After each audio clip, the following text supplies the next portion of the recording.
Imagine being commanded to fight a lion whose skin no weapon can pierce. Would you try arrows, spears, or would you dare to strangle it with your bare hands? This is how Heracles began his journey, facing a beast no one thought could be slain. Yet, what if this wasn't just about strength, but about learning how to outthink a monster?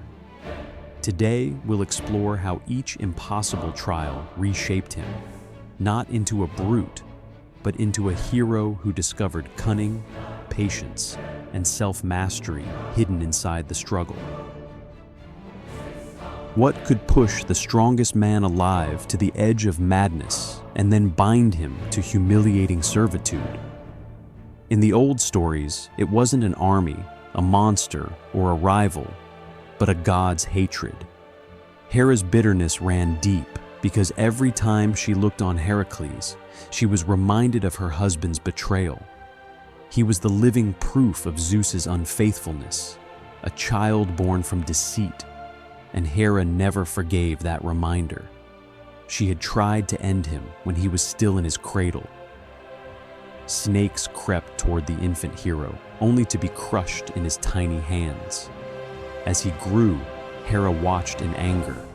If her first strikes couldn't destroy him, she found another way, through the mind. Imagine this. A house once filled with laughter falls silent as madness floods in. Hera clouded Heracles' vision so completely that he could not tell friend from foe, love from threat. In a fit of frenzy, he slaughtered the very ones he loved most, his wife, Megara, and their children.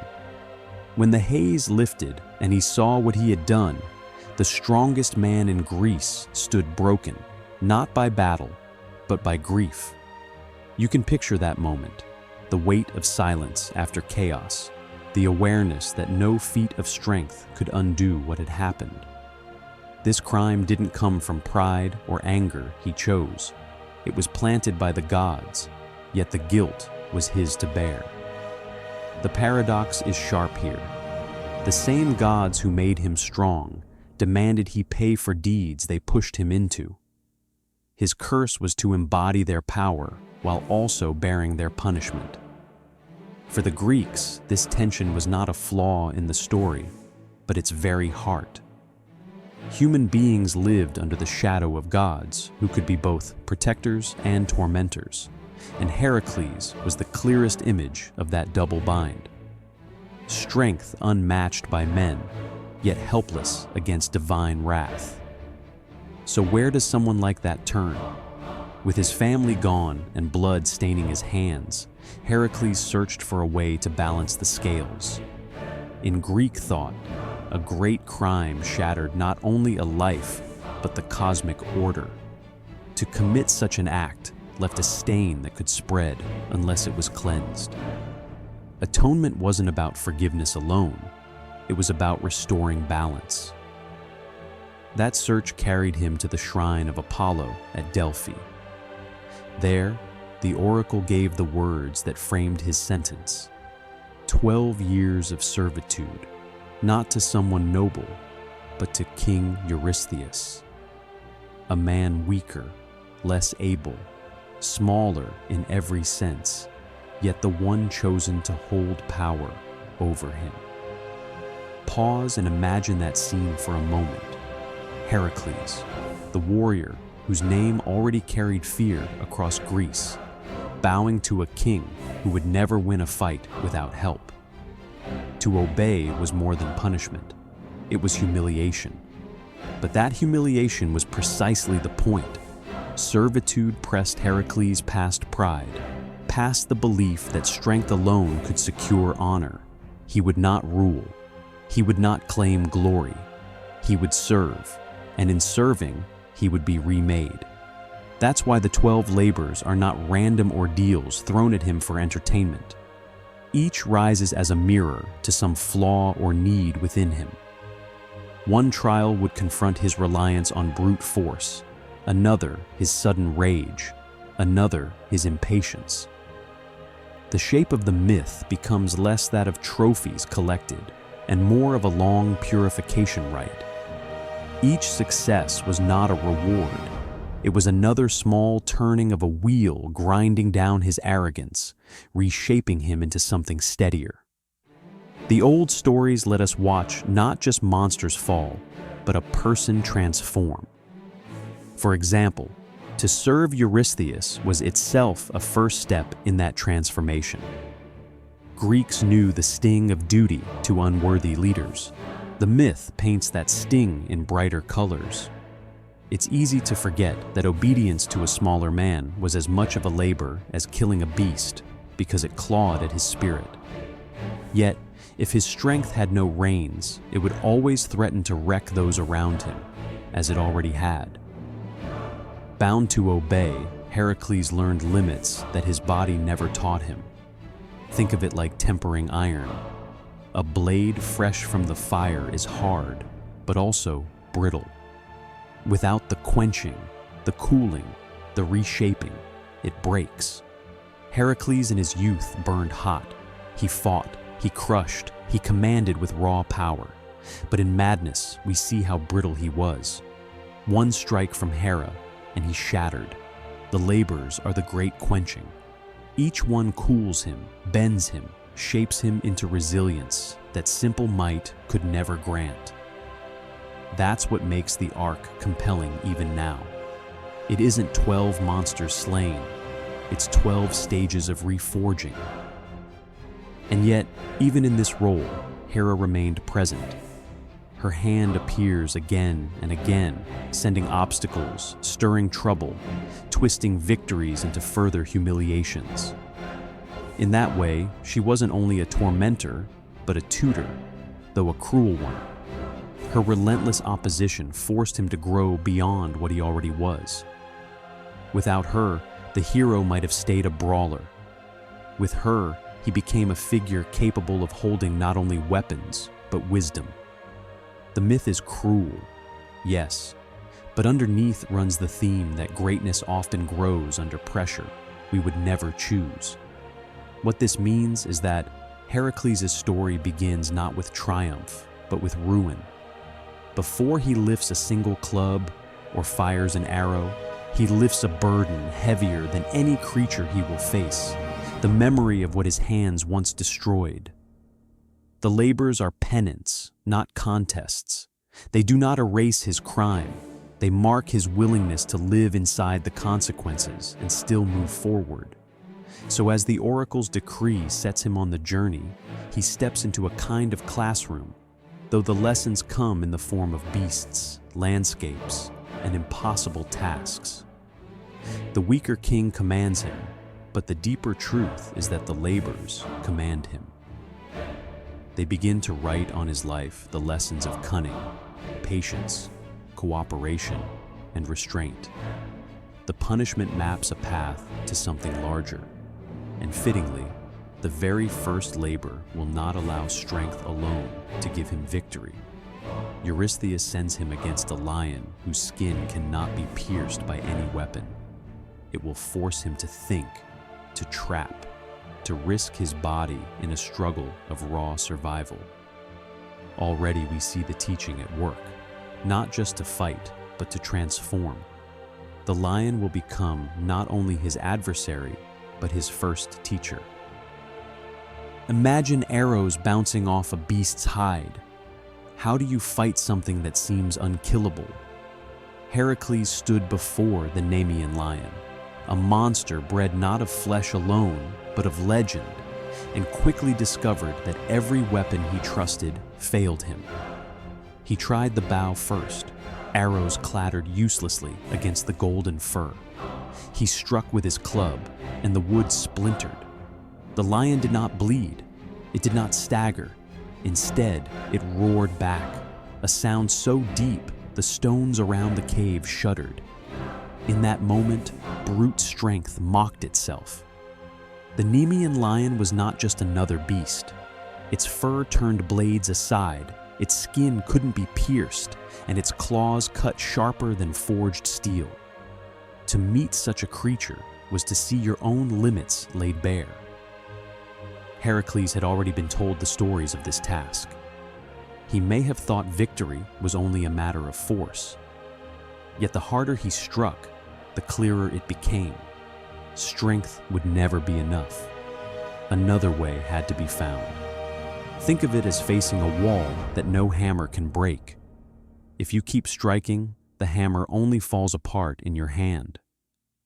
The question isn't whether you can hit harder, it's whether you can find an opening the wall didn't plan for.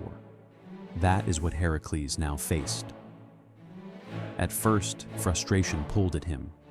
He chased the lion through the hills, only to be met again and again with failure. Every attempt ended with him staring at his broken tools. What was the point of muscles if even they could not prevail? The lion retreated toward its cavern, a den with 2 mouths carved in the rock. Here, Heracles began to shift his thinking. If fighting in the open failed, maybe control mattered more than power. He rolled heavy boulders across one mouth of the cave, sealing the exit. It was an act not of rage, but of calculation. Then he made his way inside, knowing there was now no way out for the beast. The darkness of that cave swallowed him, the sound of claws scraping stone echoing closer. You can picture it, breath visible in the damp air, eyes glowing faintly ahead. The fight inside was not fought with weapons. It was fought body against body. The lion lunged, teeth snapping, claws raking against his skin. Heracles grasped hold, wrestling the creature in shadows where no blade could strike true. He locked his arms around its neck, pressing, tightening, refusing to release, even as the beast thrashed and cracked against the rock walls. This was where his strength did matter, but harnessed in a new way, in patience, in control. Slowly, the thrashing grew faint. The lion fell still. In the silence after, the strongest man in Greece stood alive, but changed. Victory, however, was not complete. Heracles still needed proof. He tried to strip the pelt, but even his knives failed. No edge could cut the hide, no matter how sharp. Here, the old stories say that Athena whispered to him, not in a blaze of light, not handing him a new weapon, but offering a clue. If no blade could pierce the skin, perhaps the lion itself carried the tool. He tested the claws against the hide, and they sliced through where steel had failed.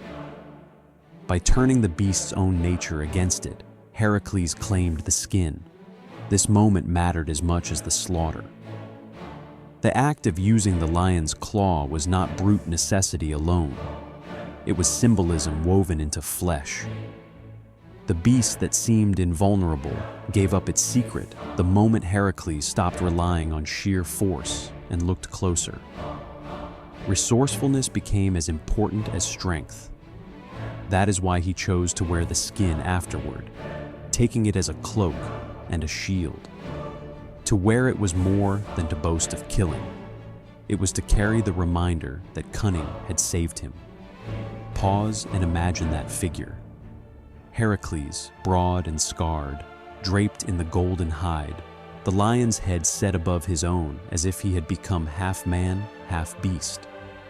Across Greece, that image spread in carvings and coins, not only to mark a triumph, but to shape his very archetype. When people saw him in art, they did not just see a conqueror, they saw someone who turned impossibility into possibility by shifting his mind. What this shows is that the first labor was not a random monster hunt. It was a trial designed to teach Heracles a truth his muscles had never taught him.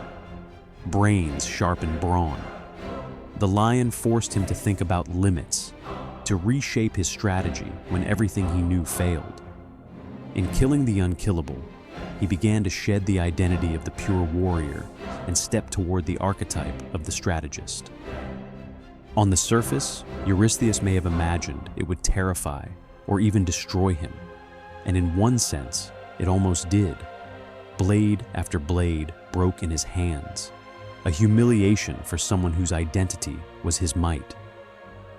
Yet in another sense, this trial gave him his first true emblem. The lion's hide was not simply taken for glory.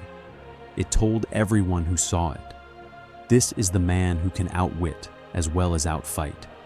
Even his enemies would remember that image, and his allies would trust it. Across cultures, we see heroes who wear the marks of their trials, not just as trophies, but as lessons embodied. Heracles wearing the hide echoes that motif. The skin was armor, yes, but also memory. To wear it was to remind himself, as much as others, that brute strength may begin a battle, but cunning ends it. And yet, this was only the first step. Winning in solitude taught him the value of calculation, but soon he would face something different. The next trial would throw him against a creature where cutting off heads only multiplied them. Against such an enemy, intelligence alone was not enough. His victory would depend on something strange for a man like him, another set of hands. If the lion demanded cunning, the Hydra would demand teamwork. What happens when the harder you fight, the stronger your enemy becomes? That is the problem Heracles faced when he marched into the swamps of Lerna. The second labor set before him was not a test of single blows or brute endurance. This monster, the Hydra, grew meaner with every strike. Imagine a serpent with many heads twisting in a swamp, each one snapping, hissing, spraying venom into the air. Now picture cutting one down, only for two more to rise in its place. Every effort to hack apart the problem left him standing in a storm of teeth, worse off than before he began. At first, he did what he always had done. He raised his club, swung with all his strength, and smashed at those writhing necks. The heads flew, new ones came. The air grew heavier with poison. The swamp stank of decay, bog water soaking his legs as vines tangled his steps. Fight by strength alone, and he would drown in futility. This was not like the lion in its cave, where patience and cunning had turned the tide. The Hydra represented something subtler, problems that get bigger the more directly you attack them. Anyone who has tried to argue against a lie or chase a spreading rumor may understand the pattern. Every cut made it worse. Hera, who despised him, was not content with leaving him to battle heads that multiplied. To make the fight even less fair, she sent in a crab. Small compared with the Hydra, yes, but its timing mattered more than its size. As Heracles strained against the flailing monster before him, claws snapped into his ankle. Picture this: a giant serpent launches its heads forward, while below, a crab drags down the hero's footing. Not only venom in the air, not only teeth in the dark water, but a sudden distraction at his very skin. Monsters did not need size alone to hinder. Even something small, sent at the worst moment, could tip the balance. If he faced this monster alone, he may not have found the way through. But the myths tell us this was the moment another figure stepped forward. His nephew, Iolaus, stood alongside. He carried not great weapons, but fire. Watching Heracles chop the heads and seeing them return, Iolaus lit a torch. Then, when a neck was severed, he pressed fire to the stump. The flame cauterized the flesh. No more heads could grow from that wound. Together, uncle and nephew found a rhythm. One cut, one burn. One strike, one seal. The Hydra began to weaken. The importance of this moment goes beyond the monster falling. Until now, Heracles had defined himself as one man stronger than all others. In this swamp, his identity shifted. He had to accept another person's role in the victory. The Hydra was slain not by strength alone, but by collaboration. The myth itself emphasizes this detail, because without Iolaus, it would have been endless slaughter, endless failure. Think of it as two hands working a forge. The first strikes the metal, the second cools and shapes. Alone, either act is useless. Together, a blade is born. That was the making of this triumph. One by one, the necks fell silent under their double assault. The swamp that once rang with hissing grew still. The twisting body slumped heavy in the mire. Yet as with the lion, the story did not end with the beast lying dead. Heracles next looked to what remained. The Hydra's blood was a thing of fear in itself, so toxic that even a graze was fatal. He dipped his arrows in it. From then on, every shot he fired carried venom. In one sense, he had gained a weapon more powerful than any sword. In another, he had taken on board a danger that would one day return to strike him down. What seems like gain can seed loss. Violence worked into tools tends to echo back. Pause and imagine that choice. A hero kneeling by the swamp mud, dragging arrowheads through black venom. The tips darken, the gleam turns dull. He rises with a quiver, not of simple arrows now, but arrows that could kill gods themselves. You feel the weight of what he carries, not just shafts of wood and stone, but the curse of poison that spreads wherever he launches them. He leaves victorious, yes, but also marked by the danger of his new power. Back in Tiryns, King Eurystheus heard of the victory, yet he would not grant full honor. Because Iolaus had aided, the king dismissed the labor as unworthy on its own. This was not mere record-keeping. Here we see again his intent to diminish Heracles, to make each win taste like defeat. Still, the impact on Heracles himself mattered more than the king's ruling. For the first time, he learned he could not claim pure self-sufficiency.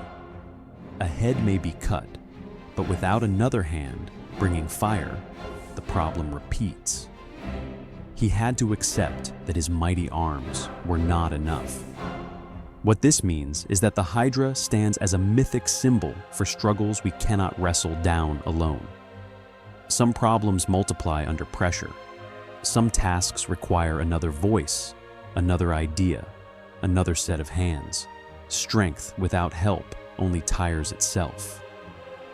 This lesson changed the hero because it forced him to let another person's intelligence weave into his own.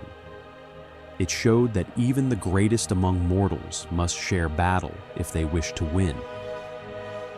The labor also carries another theme, that of distraction. Hera's crab is an image of how small attacks can shatter focus during great trials. We all know tasks where it isn't the main problem that undoes us, but the tiny sting on the side. By crushing the crab and pressing forward, Heracles modeled focus amid scattered attacks.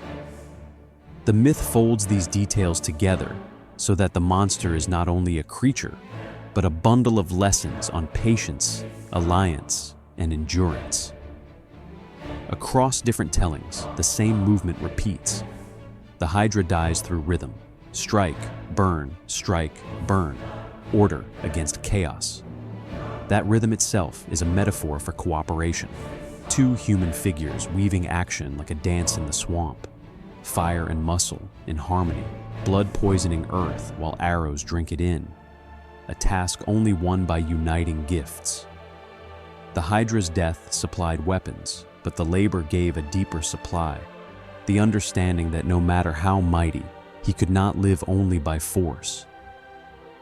The second labor sets before us the reality that cooperation is not weakness, but completion.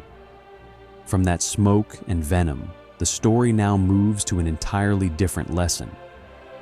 The next challenge would not overflow with poison or claws. Instead, it would stretch across months and years. Heracles, who once knew only speed and rage, would be forced into patience, chasing, waiting, enduring without killing. For the hind belonged to a goddess, and it was not blood he would need, but restraint. Could a hero built for battle be forced into a year-long chase without killing?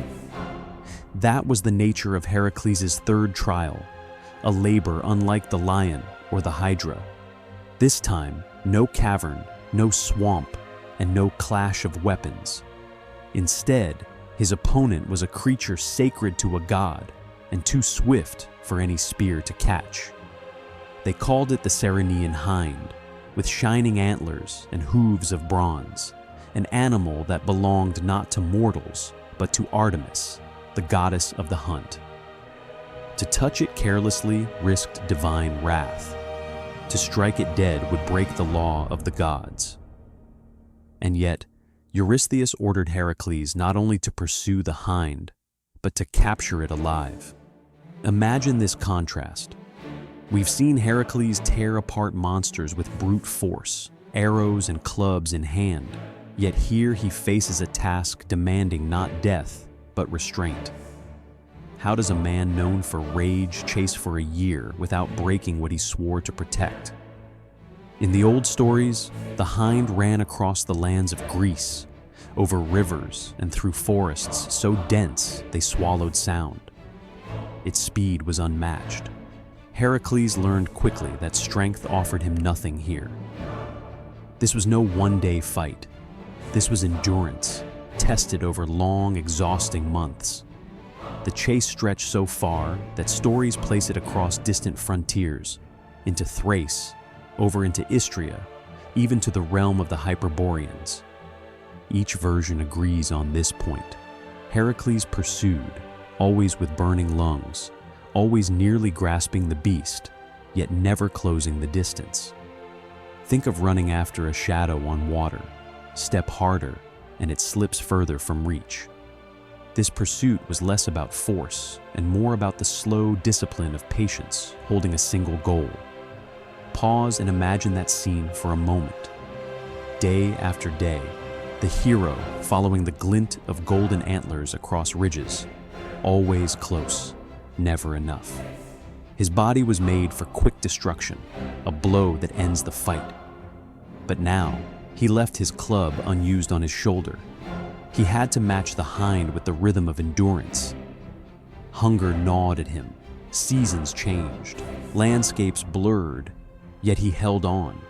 This is not glory in battle. It's a quieter trial, one that wears down the impatient heart far more than shortening enemies with a strike. The hind itself, bound to Artemis, signified something deeper than a fast deer. To strike it would mean violating divine territory. The gods could punish him instantly. Heracles knew this. He had already seen how Hera twisted his life. So restraint became the armor he now wore. You can picture the tension, though. Hands that crushed lions now held back. Eyes that saw weakness grew no closer to victory. Only distance stretched thin with time. He who was made to strike was suddenly asked to endure an unending chase. At last, the stories say, after nearly a year passed, fatigue bent even the hind. Some versions tell us Heracles caught it while it rested. Others claim he nicked it with an arrow, just a graze, enough to slow the creature without death. Either way, he seized it alive, its heart still beating, its divine claim still intact. His task seemed complete, yet the real trial was still ahead. Carrying the hind on his way back, Heracles walked directly into the gaze of Artemis herself. Now the conflict shifted. Artemis appeared, furious, to see her sacred animal caught. Her twin, Apollo, often joins in these accounts, adding weight to her anger. For a hero already stained by past blood, what chance stood against divine judgment here? This moment, more than battle, measured him. Would he argue? Would he fight the goddess of the hunt on her own ground? The myths instead tell us he bowed in explanation. He said clearly that he was bound to this task by an oracle, punished to serve Eurystheus, and that once the hind had been shown to the king, he would let it go free. That promise softened Artemis's rage. By admitting his burden and showing that reverence for divine order stood above his own desire, Heracles escaped ruin. He was not praised, but permitted. This detail matters because here we see diplomacy replacing violence. The hero's words, not his club, secured his survival. In this exchange, Heracles learned something even harder than restraint in the chase. He learned humility before divine authority. What this shows is that the labor with the hind marks a sharp change in tone. He did not emerge carrying a bloody trophy. He emerged with a lesson. Even his unmatched might must bend to sacred reverence when the gods will it. More than capturing the hind, he had to release it, acknowledging Artemis's ownership. That act of release is the true completion of the trial, transforming him not by conquest, but by submission. Think of it as a metaphor for holding water in the hand. The harder you squeeze, the faster it slips away. Only by loosening the grip do you preserve it. Heracles learned to hold the hind lightly, to carry it, but then return it. This was uncharacteristic of him, yet essential. The old stories suggest the importance of patience and respect. If the lion was a teacher of cunning and the hydra of teamwork, then the hind was the teacher of endurance without violence. From a wider view, this labor also speaks of how myths tested not only mortal bodies, but mortal egos. For a man famed for rage, restraint was agony. Yet without restraint, he would fail. By forcing him into a year of pursuit with an animal he must not kill, the labor scraped off layers of arrogance and impatience. It carved into him a space where he could live within boundaries not set by his club, but by sacred law. That discipline was a kind of victory as meaningful as any battle. Across cultures, myths often show heroes learning not just by conquering, but by standing down. Heracles, in this moment, fit that motif. It wasn't enough for him to kill. He had to respect, to wait, to explain himself, and to accept the goddess's terms. That is the measure of growth the labor placed on him. So we leave him there, patient, reverent, humbled, no longer the same man who crushed serpents in fury. Capturing the hind showed that he could match sacred reverence with his stubborn strength. If the hind forced patience, then his next trial would pull him back into the storm of raw struggle. The Erymanthian Boar waited in snow and rage, ready to remind him how destructive his strength could still be, and how even victory would echo with loss. How can capturing a beast uncover the ghost of lives already lost? That question rests at the center of Heracles' fourth trial, the hunt for the Erymanthian Boar. Unlike the hind, this labor dragged him back into the realm of chaos and danger. The boar itself was no ordinary animal. In the old stories, it is said to thunder down from Mount Erymanthus, wrecking fields and scattering whole villages. Sharp tusks, frothing breath, a body as strong as an avalanche crashing down a slope. To stop it meant halting wild fury that threatened to spill everywhere. Already, before Heracles even began the chase, this labor was framed not as hunting, but as confronting the essence of uncontrolled power. Yet the tragedy that sits inside this task is not the beast itself, but what happened on the way. The boar's mountain home lay far off, and to reach it, Heracles had to pass through the world of the centaurs. These half-men, half-horses, were often cast as warlike and untamed, but there was one among them who chose hospitality. His name was Pholus, known for his courtesy. He opened his cave, laid out meat, lit a fire, and treated Heracles as a guest. Here, in the quiet pause of a long road, there was a moment of peace. Yet ironically, It was this very kindness that triggered disaster. Part of his welcome was a jar of wine. The drink was strong, sacred to the centaur kin, and though Pholus offered it in moderation, the smell spread into the air. Other centaurs caught it downwind, a scent that inflamed their passions. Soon they stormed upon the cave, demanding the wine, spears in hand, shouting through the night. Heracles, as was his nature, reached for weapons. Out came the arrows dipped long ago in the Hydra's black poison. He fired into the pack. Centaurs fell, and with each arrow they fell not merely wounded, but fatally, for the venom on their tips could kill even the strongest. Pause and imagine that scene for a moment. A cave ringed with shadows, torches flashing, hooves thundering in the dark, Heracles loosing shot after shot into the charging crowd. Each impact echoed, not just against bone and flesh, but into the walls of friendship and kinship. For though enemies fell, soon too did those who never deserved the strike. Chiron, the wise centaur who had once taught Heracles, was struck in the melee. The poison entered him, though by his immortal frame it could not kill him outright, leaving him in endless pain. And Pholus, the very one who had shown kindness, picked up an arrow to study it. The sharpened tip slipped and pierced his own foot. Within moments, the deadly venom coursed through his body, and he lay dead at the hand of his own generosity.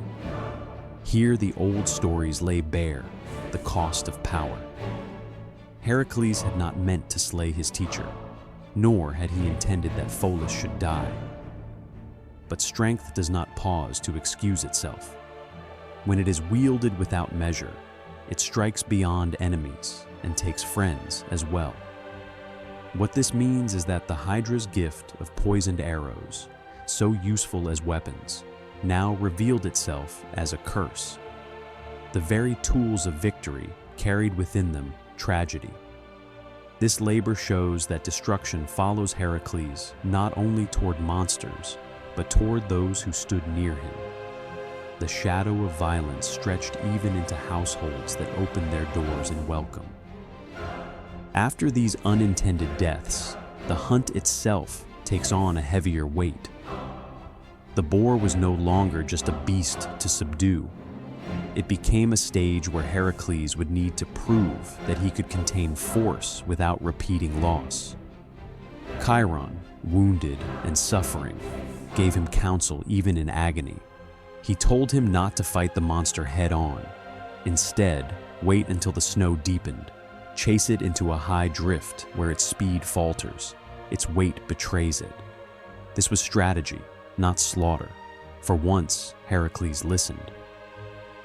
When he faced the boar on the slopes of Erymanthus, tusks tearing at the earth and its roar shaking the valleys, he resisted the urge to kill. He pressed and drove it upward, higher into the drifts, until its mighty bulk crashed into snow and staggered. There, with ropes and strength, he bound it alive. The monster bellowed, struggled, but could not break free. Heracles controlled it through cunning, patience, and the advice of his teacher. What fell here was not the boar, but the old impulse to strike thoughtlessly. Instead, victory came by restraint. Yet notice the pattern. He won, yes, and the boar was hauled down the mountain to Eurystheus, who upon seeing it cowered in fear and hid in a jar. But the triumph carried behind it the ghosts of Pholus and Chiron. This labor shows how glory never stood alone for him. Each feat left echoes of collateral cost. The lion gave him cunning at the price of a broken club. The Hydra gave him poisoned arrows that also spread curses. And here the boar was captured, but only through a path soaked in unintended grief. These stories remind us that the marks of a hero are never clean. Think of it as the weight of a net. You cast it for a simple catch, but it pulls back not only the fish you wanted, but seaweed and stones besides. Heracles could never strike without drawing in things he had not planned to strike. His strength was so vast that it spilled past his chosen target and tangled with those nearby. The myth insists we see both sides: the victory paraded before the trembling king, and the sorrow of a good centaur lifeless in his cave. What this shows is that Heracles had begun to master not just beasts, but himself. Still, the deeper truth was that life around him bore his scars. He was learning cunning, he was adding restraint, but he remained dangerous even to friends. It is this paradox the Greeks preserved: the hero as both savior and destroyer, honored yet feared by those who lived near him. So the boar's capture teaches not only about taming chaos, but about the shadow of violence trailing close behind. For Heracles, every victory leaves behind its own kind of funeral.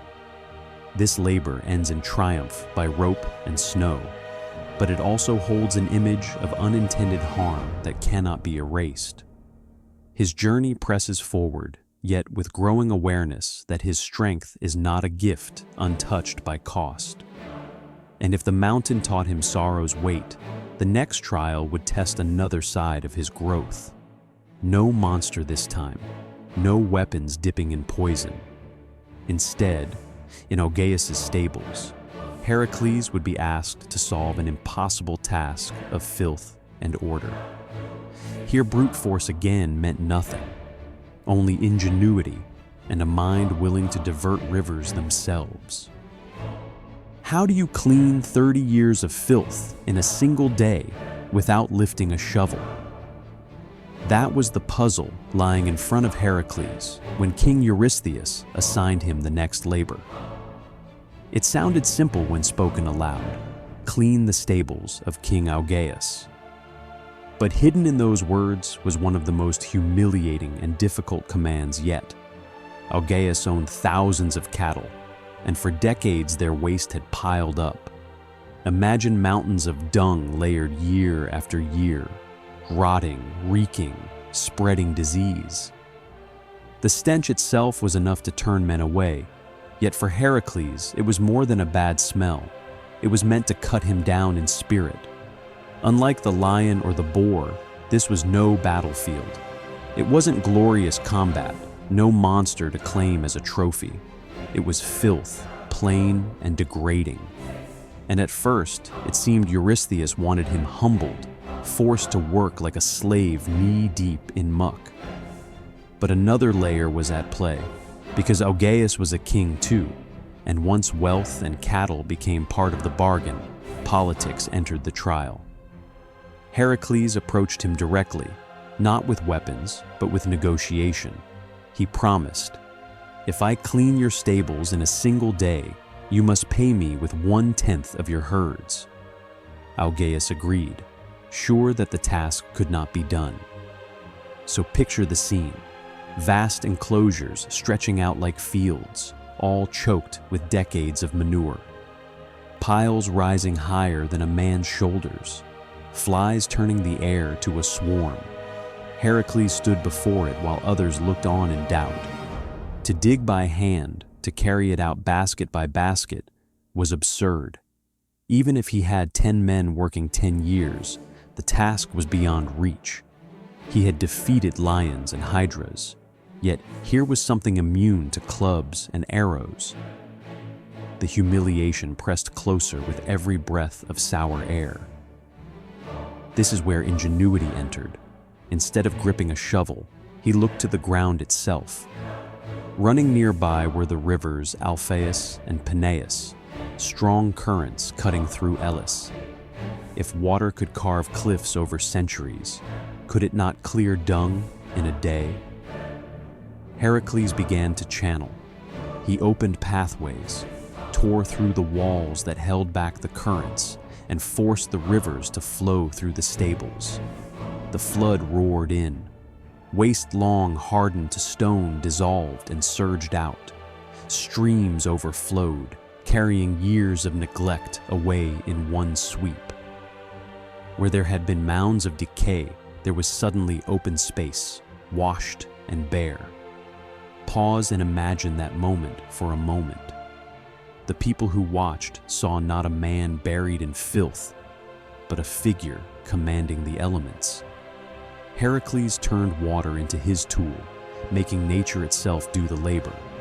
It was engineering before the word existed, an act of practical genius rather than brute strength. He did not fight dung with muscle. He fought it with design, bending the landscape to answer his need. The riddle had been solved in a single stroke, and by the end of the day, Augeas had gleaming stalls where filth had once reigned. But as with so many of Heracles' successes, triumph did not unfold into simple reward. Augeas looked on, saw the work completed, and reneged on his promise. He declared that Heracles had acted only under Eurystheus' orders and therefore deserved no payment. Betrayal cut through this labor more deeply than dung ever could. Heracles had done the impossible, yet he stood cheated. Politics, as much as manure, defined this test. Injustice replaced recognition. The conflict pressed into a court case. Augeas' own son spoke in favor of Heracles, presenting what had been agreed, but fairness brought no security. Though Heracles exposed the truth, Augeas found ways to twist the judgment. In some tellings, Heracles and the son were exiled before any verdict could even be carried out. Justice slipped away, reminding us that raw power cannot always shield against dishonor. For Heracles, each trial revealed that even victories could be hollow. Eurystheus, too, would later dismiss this labor. In his voice, the rivers had done the work, not Heracles. That excuse reveals how the king sought always to diminish him. When strength could not be scorned, ingenuity itself was smeared. This pattern showed Eurystheus' pettiness, but it also framed the true lesson. The hero was not meant to collect clean trophies. He was meant to endure humiliation, to face a world where triumph is mocked and truth distorted. What this shows is that Heracles' fifth labor, far from being a pause in glory, sharpened a new tool within him. He learned that cleverness could succeed where clubs failed. By redirecting the current of nature, he embodied more than force. He became an engineer, a thinker, a man who looked at impossible weight and found a way not to lift it, but to move it all together. That contrast against brute animal combat is vital, for myths often remind us that strength is not the only path to survival or honor. Think of it like clearing a blocked path. One person might spend days hacking at the branches. Another might set a fire that clears the way in an hour. Heracles showed the latter impulse, to see the wider field, to let nature itself work in your favor. His shift from swinging blows to carving channels demonstrates the growth the labors demanded. Not strength alone, but problem solving that could touch both earth and water. The Augean Stables also carry symbolism beyond the surface. 30 years of accumulated dung speak of neglect, of corruption allowed to fester. Cleansing them in a day with rushing water is not only a tale of agriculture, but of restoring order to chaos. Myths often use such images to point at something wider. Here, purification by rivers suggests renewal, civilization sweeping aside decay. Heracles plays the role of restoration, not only to a building, but to balance itself. Still, the injustice of Augeas' refusal leaves an aftertaste. For the Greeks, heroes were not immune to the failings of kings or courts. The world was unfair, even to the strongest. And so, once more Heracles was left with a victory stripped of recognition, forced to continue under commands shaped to demean him further. Eurystheus, in dismissing the labor, only confirmed how shallow his authority was.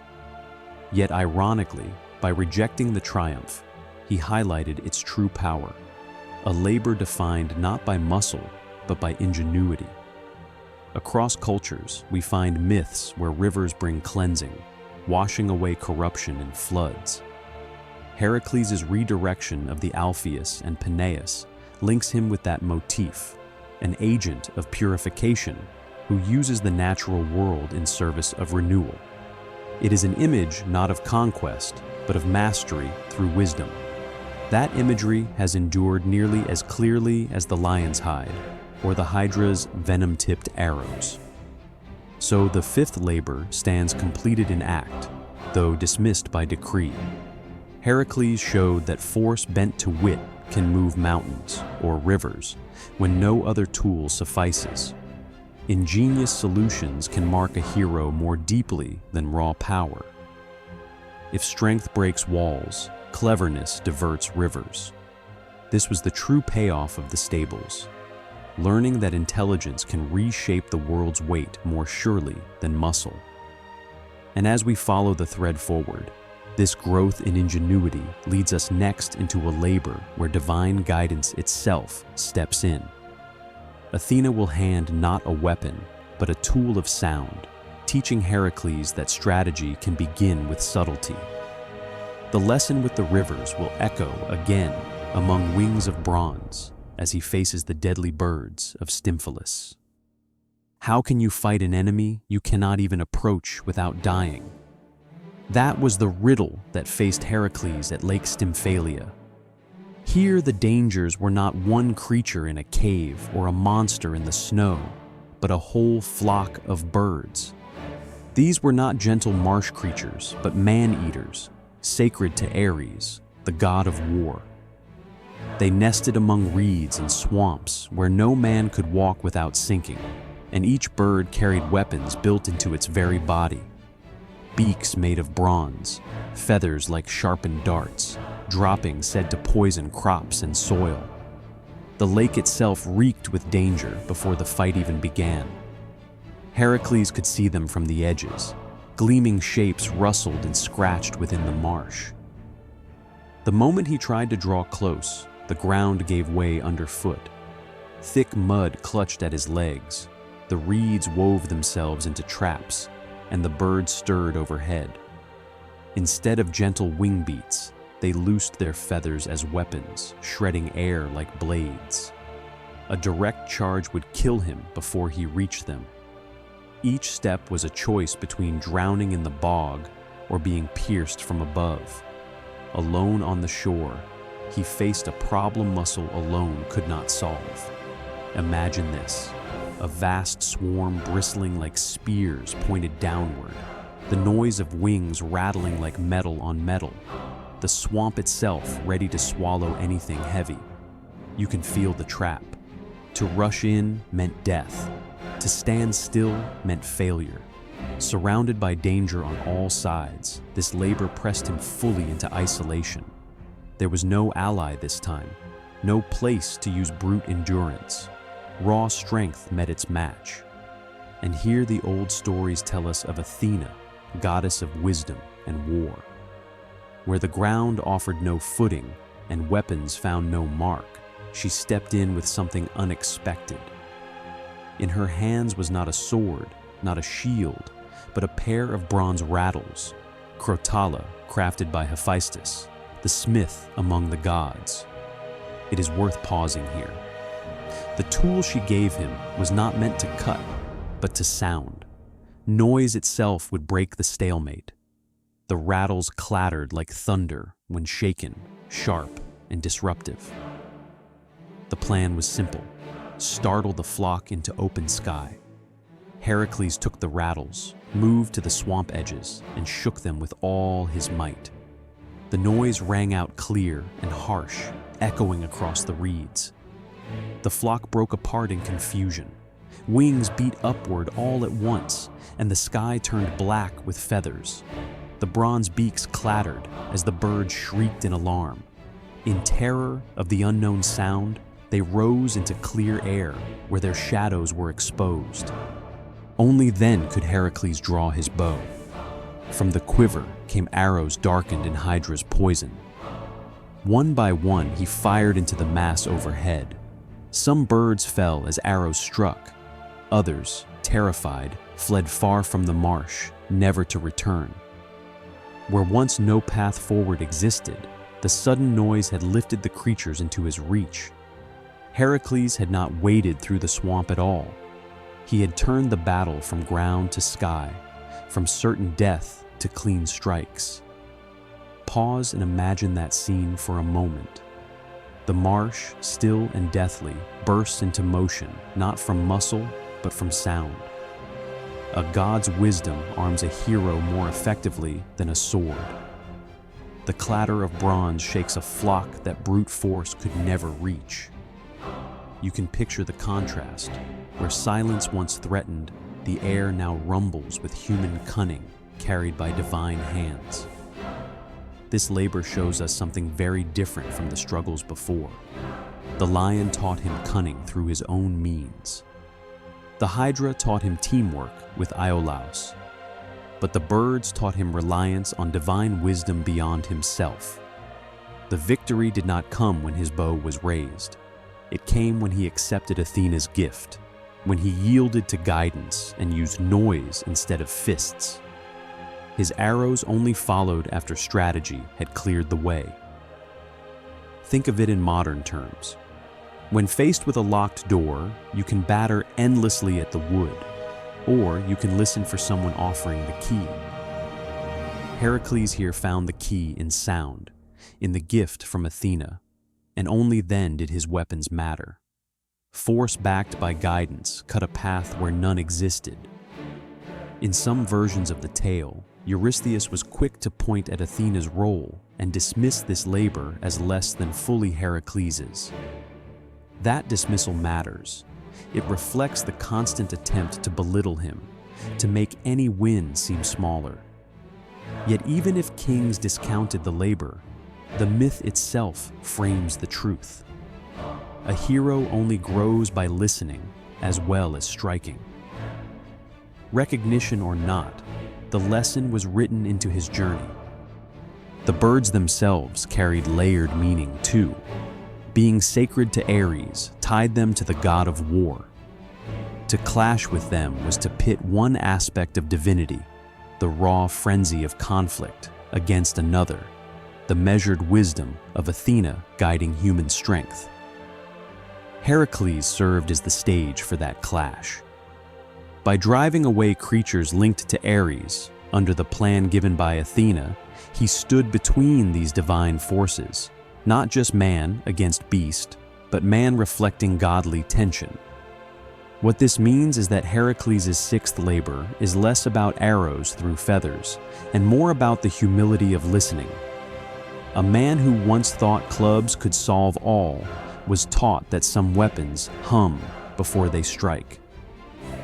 He learned that the air itself could be shifted, that sound and guidance could open a path brute power could never cut.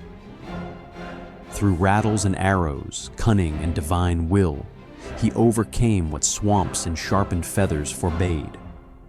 Across cultures, flocks of threatening birds appear as obstacles. They represent disruption, swarms that overwhelm. They remind listeners that not all battles are fought body against body. Sometimes we face chaos by startling it out of position, then striking carefully. Heracles' tale at Lake Stymphalia becomes part of that archetype, not the destroyer, but the one who listens and then acts. So he returns once again to Eurystheus, arms bearing proof of his success, though the king hides from admitting it outright. The hero grows, even when others sneer. He had defeated the birds, cleared the skies, and added another lesson to his journey. Force made wise is stronger than force alone. And soon, that lesson would be tested against fury on the ground. For Eurystheus next sent him to Crete, where a raging bull stormed across the land. This time, there would be no swamp, no rattles, no flight. Only horns, hooves, and a living storm of muscle.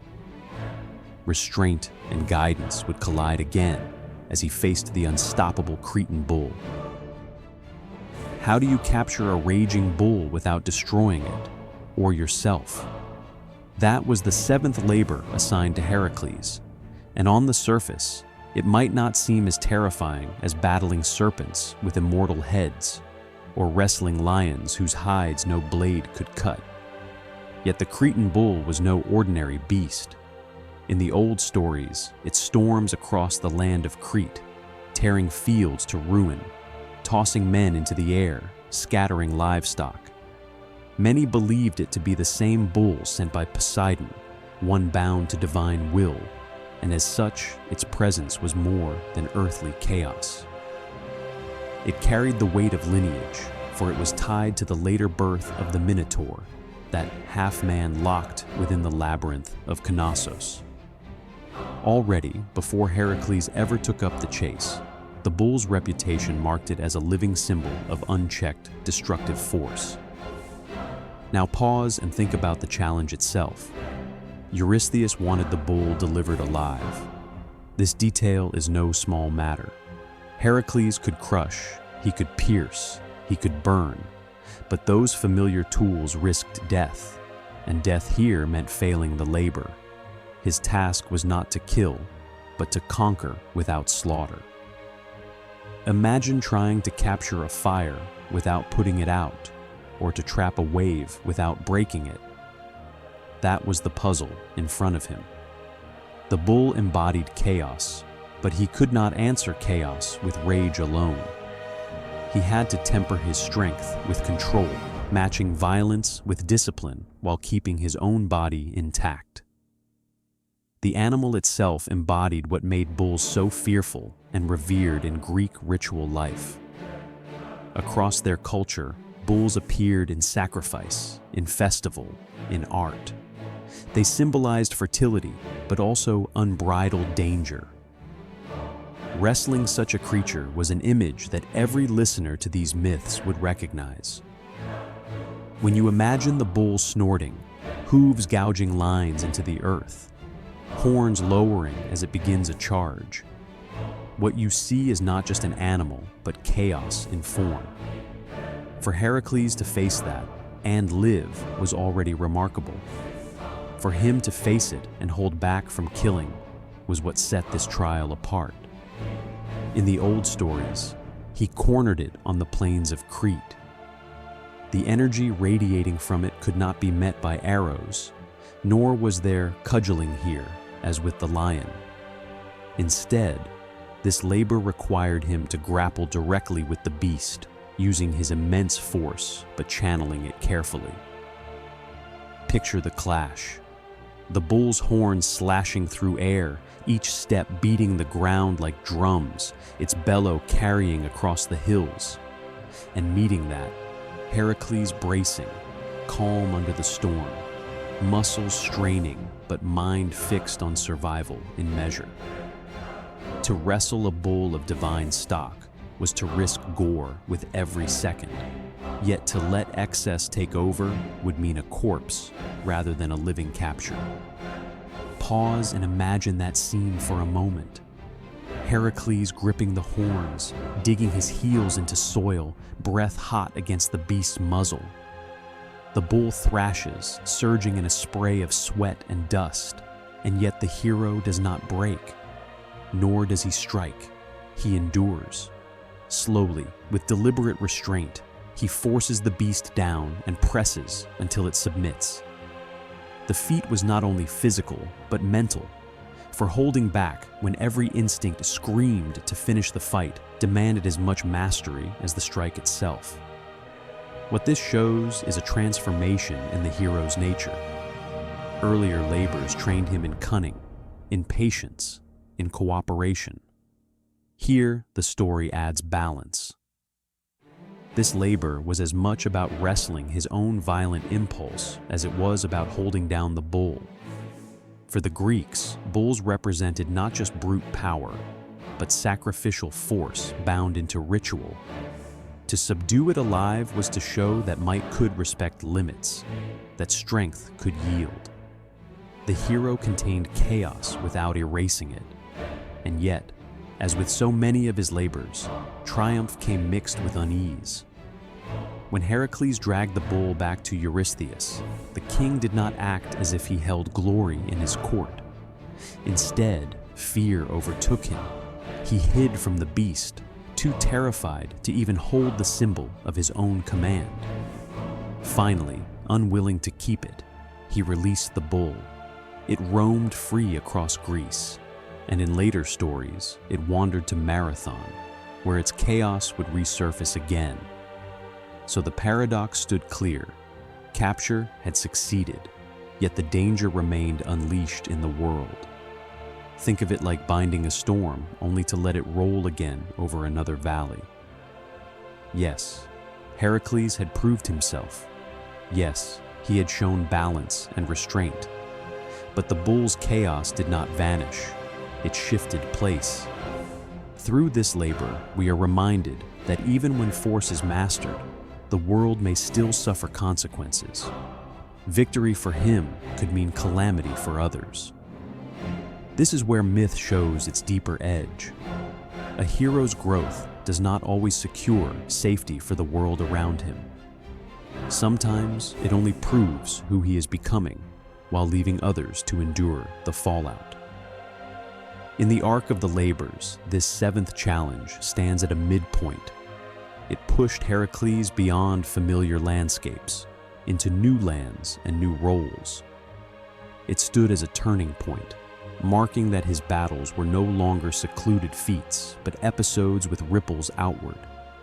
The bull linked him to stories beyond his labor list, to the Minotaur and the Labyrinth, to Cretan memory and Minoan ritual. The old stories placed him inside larger weaving, where personal discipline met cultural fears of untamed force. What this means is that this moment was not only about capturing a bull, it was about showing that strength's highest proof lies not in destruction, but in restraint. The labor asked him to carry living chaos onto his shoulders and deliver it alive. The sight of Heracles leading the bull, dusty, battered, but unbroken, became a picture of balance. He was no longer the man lost in rage at Thebes. He was a figure learning to master power without consuming himself with it. And yet, the story leaves us with unease, because the bull was never destroyed. It wandered free. The world bore the mark of the labor even after his restraint. That tension, that your growth may not always bring peace to others, rests heavy at the heart of this stage in his story. So we end this labor with both triumph and doubt. Heracles had shown endurance, shown temper, shown the ability to balance force with measure. But in sparing and delivering the bull, he released chaos back onto the earth. That tension stays alive in the old imagery. Sometimes holding back is the highest victory, and sometimes that very restraint lets danger continue roaming. And as the myth carries him forward, his next task will sharpen the moral edge of violence even further. From horns and chaos in Crete, he will turn to Thrace, where the Mares of Diomedes wait, creatures twisted not just by appetite, but by the cruelty of being fed the flesh of men. There, the question will no longer be how to show balance. It will be how to face appetite, rage, and the moral weight of choosing who becomes sacrifice. What do you do when even horses have developed a taste for human flesh? That was the question posed by Heracles' eighth labor, and it plunges us into one of the darkest chapters of his journey. These were not ordinary animals. The Mares of Diomedes were kept in Thrace by a king who ruled with cruelty and disregard for human life. He fed these horses on the flesh of guests and strangers, turning hospitality itself into horror. In this way, the mares became more than beasts. They became living symbols of their master's corruption, twisted appetites bred by human cruelty. So Heracles was sent to take them. To anyone else, the task would have meant immediate death. How could a man approach creatures that had been trained to devour his kind? Picture them chained in their stalls, eyes rolling wild, teeth gnashing against iron, the smell of rot clinging to their breath. They were as terrifying as any lion or serpent, but their horror lived in the fact that they were made this way, conditioned by a king who valued savagery above law. This was not only a struggle against monsters of nature, but against monstrous customs. Heracles brought with him companions, for controlling the mares required more than one man. Among these allies was Abderus, loyal and brave, who stood close beside his kinsman. When Heracles fought, Abderus held the reins, trusting that together they could keep the beasts contained. Yet in a moment, when Heracles turned his attention to Diomedes himself, disaster unraveled. The mares broke free from his grip, and in their frenzy, they tore Abderus apart. The death was sudden, brutal, and above all, needless. Violence once again rippled outward to claim an innocent, reminding us that even when pursuing justice, Heracles could not shield those around him. Pause and imagine that scene for a moment. Heracles returning from his clash, only to find the trampled body of a companion he trusted. The sound of hooves fades into silence. Dust lies heavy in the air. And once again, the cost of his labor is not only in sweat or danger to himself, but in the blood of those drawn near to him. Like Pholus, like Chiron, Abderus's fate leaves a reminder. Heracles' road of penance is stained not only with victories, but with collateral loss. In rage at this sight, Heracles turned directly on the source of the corruption, King Diomedes. This man had raised his mares on human flesh, pouring cruelty into their very bodies until they reflected his own barbarity. So Heracles forced justice in the darkest form of reversal. He seized Diomedes and flung him to his own beasts. The king who had fed strangers to horses was himself fed to those same creatures. In this act, the myth binds punishment to crime. Yet the price of such justice is still bitter, because it mirrors the very violence it seeks to end. The mares gorged themselves on the body of their master, and only then, sated and sluggish, could they be controlled. Heracles bound their mouths shut and led them away, no longer wild with hunger. From a practical view, the labor was complete. He rendered the monsters harmless, pacifying them enough to be led back to Eurystheus. But if we look closer, what calmed their violence? Not mercy, not new training, only more human flesh, and that of the very man who shaped them. This solution reminds us of the double edge of violence. It may work, but it binds the victor to the very logic of savagery he stands against. What this shows is how this labor differs sharply from those before it. The lion gave Heracles a cloak of cunning. The Hydra drew his nephew into teamwork. The hind forced patience. The bull demanded restraint. But here, he was asked to face corruption itself, and what emerged was not a trophy, but a reminder that violence replicates itself. To stop the mares, he had to reenact their cycle of brutality. Each step forward placed him deeper within the very shadows he resisted. Think of it as pouring fire on fire to put it out. For a moment, the flames clash, and yes, the blaze may die down. But in doing so, smoke clings to whoever stood closest. Heracles' choice was effective, but not clean. He solved the problem. He led the mares back subdued. but he proved again that his victories came at moral cost. The Greeks told this story not only to thrill with gore, but to press on the question of justice. If justice is handed out with violence, does it differ from cruelty itself? Heracles intended to end a horror, yet his means were woven from the very horror he opposed. His triumph against Diomedes forces us to confront that uncomfortable truth. He won, but his hand was stained with the same cycle of brutality. When he brought the mares back, Eurystheus dedicated them to Hera. In some versions, they roamed freely afterward, no longer lusting for flesh. In others, Zeus refused them a final place, sending beasts to end them instead. No matter the ending, the mares vanish from the world stage. Their role was to confront Heracles with appetite and cruelty, to show how thin the line between justice and vengeance becomes. Once their lesson was complete, the myths let them fade. And Abderus? His death became a monument in Thrace, the city of Abdera named in his memory. This small trace in the landscape reminds us that while Heracles continued forward, innocence paid the price of his path. Monuments help us remember, but they cannot erase the grief embedded in them. The myths keep this tension sharp, heroism touching greatness on one side, leaving tragedy in its wake on the other.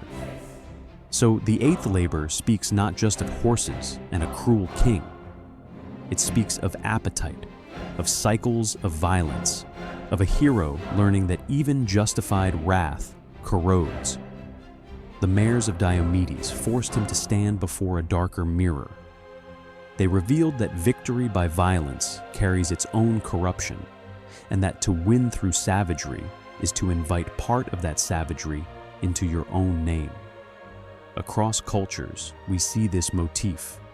Heroes learning that raw destruction, even when deserved, risks turning conqueror into mirror of the conquered. The tension sits at the heart of their stories, because myths ask not only what you defeat, but what defeating does to you. In Heracles' journey, this lesson does not end here. If cruelty fed to horses forced him into mirrored cruelty, the next trial pushes the lesson deeper. He will face Hippolyta, queen of the Amazons, where battle might have been avoided entirely. There the threat is not appetite or savagery, but suspicion and misjudgment. Proof that even when strength is balanced, trust itself can be shattered. What can a girdle, a herd of cattle, and a dragon-guarded apple tree teach about humanity's ultimate struggle? These final labors trace the arc of Heracles, from the quick strikes of a warrior to the shape of someone more deliberate, balanced, and able to endure without breaking. They are not mere trophies gathered along a road. Each reflects a tension deeper than muscle. Together, they point to a human pattern, a struggle against mistrust, exhaustion, deception, and even death itself. The ninth labor begins on the shores of Themyscira, land of the Amazons. Heracles had come for the belt of their queen, Hippolyta. The belt was more than ornament. It had been given to her by Ares and carried the weight of honor, marking her as the fiercest among her people. At first, the encounter was not drenched in blood. According to the old stories, Hippolyta was impressed by Heracles, perhaps moved by his efforts or by the gravity of his penance. She agreed to give him the belt. For a moment, the labor stood not as conflict, but as exchange. Imagine that scene. A hero known for slaughter standing face to face with a queen of warriors, not weapons raised, but words spoken. Then, as so often, Hera appeared in shadow. Disguised among the Amazons, she whispered that Heracles and his companions had come not to honor Hippolyta, but to abduct her. Trust fractured, suspicion spread. The women rallied with weapons, convinced their queen was betrayed. Heracles, seeing the sudden turn and believing he was under attack, shifted to rage. In some accounts, he killed Hippolyta and took the belt by force. In others, mistrust split diplomacy and carried her away into other myths. Either way, the pattern is clear. Cooperation nearly bloomed, but was struck down by rumor, suspicion, and false judgment. What this means is that sometimes the hardest trial is not strength against weapons, but trust against fear. His 10th labor pulled him further, to the far west, where Geryon lived. Here, endurance was pushed across geography itself. Geryon was no simple foe. He had 3 bodies joined together, watched over by a 2-headed dog, and guarded herds of crimson cattle. To even reach him, Heracles crossed continents.